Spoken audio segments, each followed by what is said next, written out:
திருச்செந்தூர்லேருந்து மதுரைக்கு நைட்டு 10:30 மணி அளவில் நான் வந்துட்டேன். முன்னாடியே ஹோட்டல் புக் பண்ணதுனால எனக்கு ரூம் இங்கே ஈஸியாக கிடச்சிருச்சு.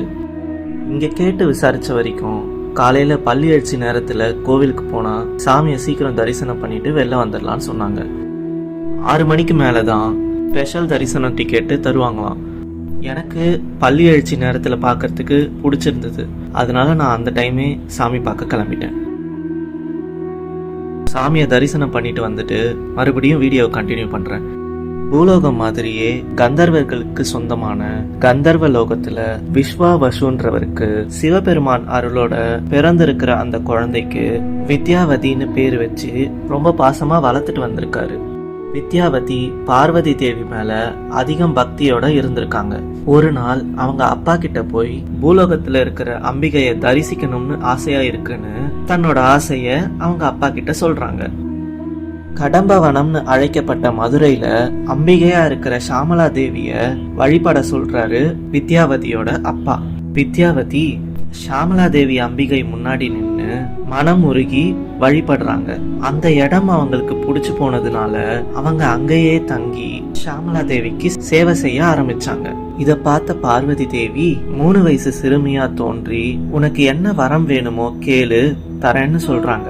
3 வயசு குழந்தை வடிவுல இருக்கிற பார்வதி தேவிய பார்த்த வித்யாவதி, நான் எத்தனை ஜென்மம் எடுத்தாலும் உங்க மேல பக்தியா இருக்கணும்னு குழந்தையா தோன்றி காட்சி கொடுத்த நீங்களே எனக்கு குழந்தையா பிறக்கிற பாக்கியத்தை மட்டும் கொடுக்கணும்னு கேட்டுக்கிறாங்க.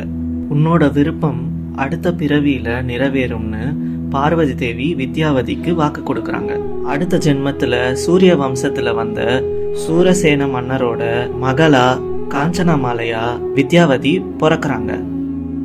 அம்மனோட பக்தையா இருந்த அவங்கள மதுரையை ஆண்ட மலையத்துஜ பாண்டியனை கல்யாணம் பண்ணிக்கிறாங்க. இவங்க 2 பேருக்கும் ரொம்ப காலமா குழந்தையே பிறக்காம இருந்திருக்கு. இந்த நேரம் தான் காஞ்சனாமாலைக்கு போன ஜென்மத்துல பார்வதி தேவி கொடுத்த வரம் ஞாபகத்துக்கு வருது. ஷாமலா தேவி அம்மன் கிட்ட போய் குழந்தை வரம் கொடுக்கும்படி வேண்டுறாங்க. மலையத்துஜ பாண்டியனும் குழந்தை பாக்கியத்துக்காக சிவபெருமானையும் பார்வதி தேவியும் வேண்டி புத்திரகாம்ஸ்டி யாகம் நடத்துறாங்க. மனம் இறங்கிய பார்வதி தேவி 3 வயது பெண் குழந்தையா அக்னியிலிருந்து வந்து காஞ்சனாமாலையோட மடியில உட்கார்றாங்க. குழந்தையை பார்த்து மகிழ்ச்சி அடைஞ்ச 2 பேரும் அந்த குழந்தைக்கு 3 மார்பகங்கள் இருக்கிறத பார்த்து அதிர்ச்சி அடைகிறாங்க. அப்போ பானத்துல ஒரு அசர இடி தோன்றி, இந்த பெண் குழந்தைய நீங்க ஆண் குழந்தையை போல வளர்த்து வரணும், பட்டத்து ராணியா முடிசூடணும், மனப்பருவம் வந்தவுடனே அந்த பெண்ணோட 3வது மார்பகம் தன்னால மறைஞ்சிடும்னு சொல்லியிருக்கு. மலையத்துவஜ பாண்டியனும் காஞ்சனாமாலையும் அந்த பெண் குழந்தைய ரொம்ப பாசமா வளர்க்குறாங்க. அந்த குழந்தைக்கு மீனாட்சின்னு பேர் சூட்டுறாங்க. ஆண்களுக்கு நிகரா அனைத்து வகை போர்களையும் கலைகளையும் கத்து கொடுத்து மதுரையோட அரசியா மங்கையர்க்கரசியா மீனாட்சிக்கு பட்டாபிஷேகம் நடத்துறாங்க. மீன் போன்ற கண்களோட ஆட்சி புரிஞ்சதால மீனாட்சின்ற பேரோட மதுரையே ஆட்சி செஞ்சுட்டு வந்தாங்க. 3 மார்பங்களோட பிறந்த மீனாட்சி தேவி எந்த ஆணை பார்த்ததும் அவங்களோட 3வது மார்பகம் மறையுதோ அவங்களையே திருமணம் செஞ்சுக்கிட்டோம்னு மலையத்துஜ பாண்டியன் சொல்லியிருக்காரு. பட்டாபிஷேகம் முடிஞ்ச பிறகு மதுரையிலிருந்து பெரும் படையோட கிளம்பி பூமியில இருக்கிற எல்லா மன்னர்களையும் வீழ்த்தி வெற்றி கொள்றாங்க மீனாட்சி அம்மன். இவ்வளோ நாட்டை வெற்றி அடைஞ்சும் தன்னோட வெற்றி ஆசை குறையாம சிவபெருமான் இருக்கிற கைலாயத்தை தன்னோட ஆட்சி கீழே கொண்டு வரணும்னு கைலாயத்தை அடைஞ்சிருக்காங்க மீனாட்சி அம்மன். சிவபெருமானை பார்க்கறதுக்காக போகும்போது சிவபெருமான் மீனாட்சி அம்மனோட கண்களை நேருக்கு நேர பாக்குறாரு. அந்த ஒரு நொடியே சொக்கி விழுறாரு. இதனாலதான் சிவபெருமானுக்கு சொக்கநாதர்ன்ற பேர் வந்துச்சு. கைலாயத்தை கைப்பற்றணுன்ற ஆசையோட சிவபெருமான் முன்னாடி மீனாட்சி தேவி சிவபெருமானை பார்த்து காதல் வசப்பட்டு வெட்கத்தோட தலை குனிஞ்சு நிக்கிறாங்க. அந்த ஒரு நொடியிலேயே மீனாட்சி தேவிக்கு சிவபெருமானை திருமணம் செஞ்சுக்கணும்ன்ற ஆசை வந்துருச்சு. அப்போவே அவங்க 3வது மார்பகம் மறைஞ்சிடுச்சு. அப்பவே சிவபெருமான் மீனாட்சி தேவி கிட்ட ஒரு வாக்கு கொடுத்தாராம். வருகிற சோமவார தினத்துல நான் உன்னை கல்யாணம் பண்ணிக்கிறேன்னு சொல்லியிருக்காரு.